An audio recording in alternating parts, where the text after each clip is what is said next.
Good morning and welcome back. Yesterday we were talking about flowers, and there's plenty more to talk about when we think of flowers.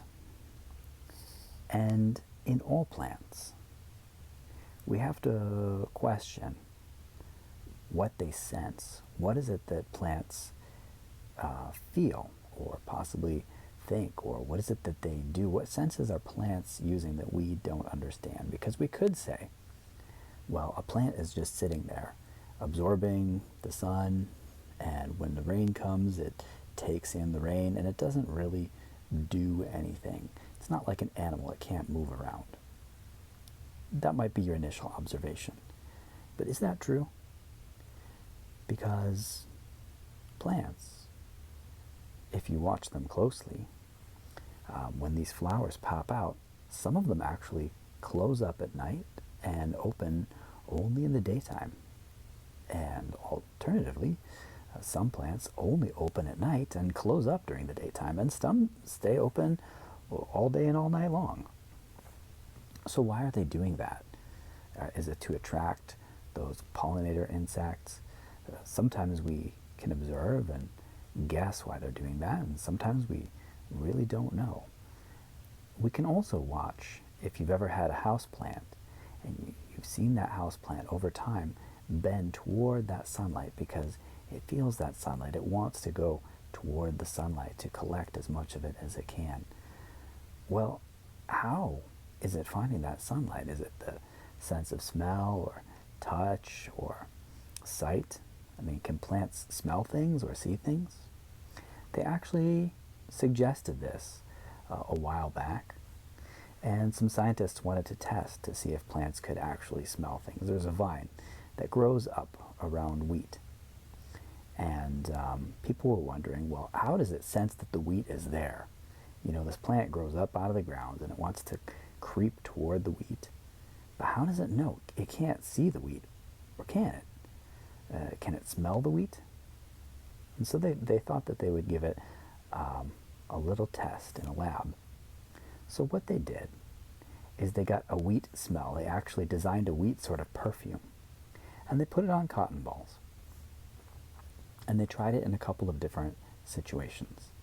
In one situation, they had a situation where the plant could see if there was wheat or no wheat, and they had only this cotton ball that was dipped in the wheat perfume.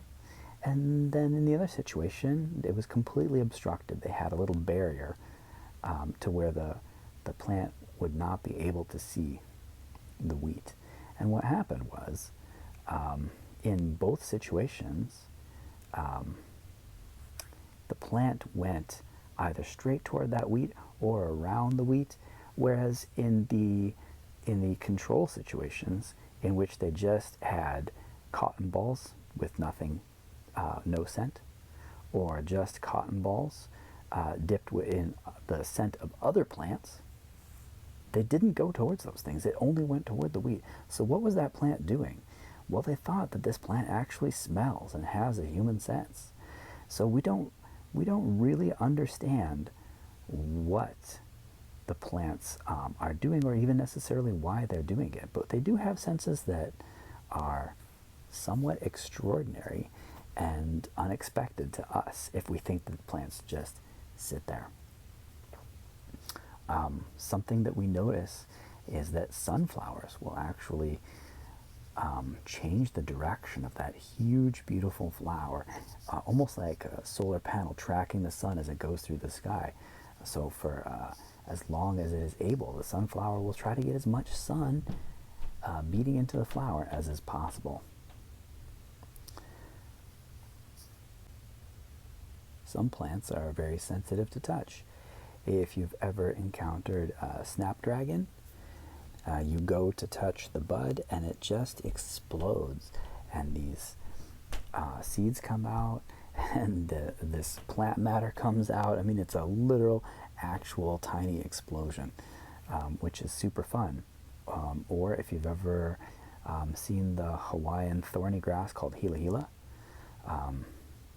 if you get near it, even just your shadow, if your shadow gets near it, the hila hila closes up and pulls all of its leaves back in. If you touch the hila hila, if you just do a really light touch on any part of it, the whole plant just retracts. The leaves instantly close, and the whole thing pulls itself in. Similarly, there are many underwater plants like that. They look like animals. They look like they have these tentacles, and as soon as you get near them or touch them, the things just pull themselves back inside. So what senses do plants have? They possibly have a sense of smell. They possibly have the ability to feel things that we don't understand. And they also are able to use not just that top area that we observe, but that bottom area, that root. They are able to dig that root towards a source of water, whatever they perceive to be that source of water. So it's going to gravitate towards that wetter soil so that the plant can get as much water as possible. So when we see a flower has sprung from something, and this blossoming comes from the plant. Somewhere deep inside this plant, it knows that it's going to make this thing.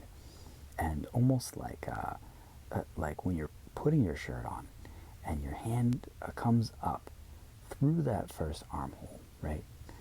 Say you've sort of made a fist to bring your hand up through that armhole. That stem is going to pop up out of the plant. And then as though you opened your hand, it's going to unfurl. Now, in a plant's case, these cluster of tiny little leaves that are usually going to be up on top of where the plant is. It really wants to have that flower up there, whether or not the seeds are going to become airborne or it's going to try to attract a pollinator towards it. They usually want those flowers up nice and high. And so this thing is going to unfurl. It first starts all balled up, and if you thought that the flower was somewhere hidden inside there, you could open it up before it was ready and just see that there's nothing inside. Or maybe just some plant matter, maybe some wet sticky sap. But if you wait for a day or two, this thing is slowly going to uncurl, and you've got this calyx, and that's like a cup of sorts which holds all these things. So the first tiny petals that you see, these first little leaves, are the underside of where the flower is going to be. As we said yesterday, those are called the sepals. And that is what is going to go on the bottom. But what you see first is that it's actually at the top. And as it starts to unfold, and that goes down below, then you have the rest of the blossom. You have the petals coming up. And then you have the pistil, and you have the seeds are not quite ready yet. They haven't really been kissed by the sun. They haven't been pollinated. These seeds are not ready to go, unless they are. With some flowers, they are ready to go. But for most, they're not. You have these sort of immature seeds. They're not quite ready to become the thing that they're going to make yet.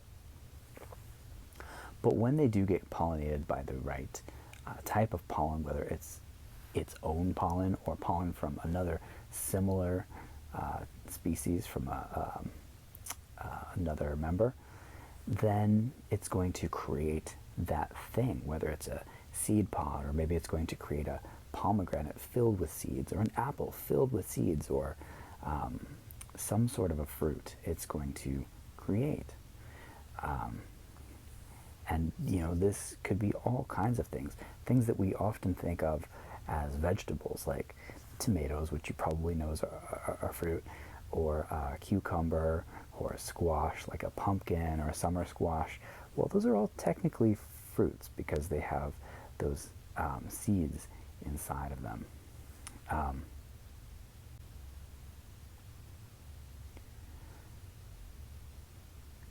So in that pistil with the ovary and those little baby immature seeds, that you have like a little bit of the earth. And the earth needs to mix with the sun, which you're going to find in the form of this golden pollen, which are up on top of the stamen, which are usually surrounding the pistil. And again, sometimes a plant can just self-pollinate from its own pistil, accepting the pollen from its own stamen, or it might be taking it from a pollinator, either windblown or a butterfly or a bumblebee or a hummingbird, or something that is actually physically taking pollen from another plant to it. And then that's where you get this magic. That's where you get this growing of something much bigger than the self. The flower then goes on to become the thing that it was destined to become, perhaps an apple or a pomegranate or that pumpkin. So we will look more at the plant parts, and we'll talk more about pollinators tomorrow. Thank you very much for tuning in, and I will see you all tomorrow. Bye.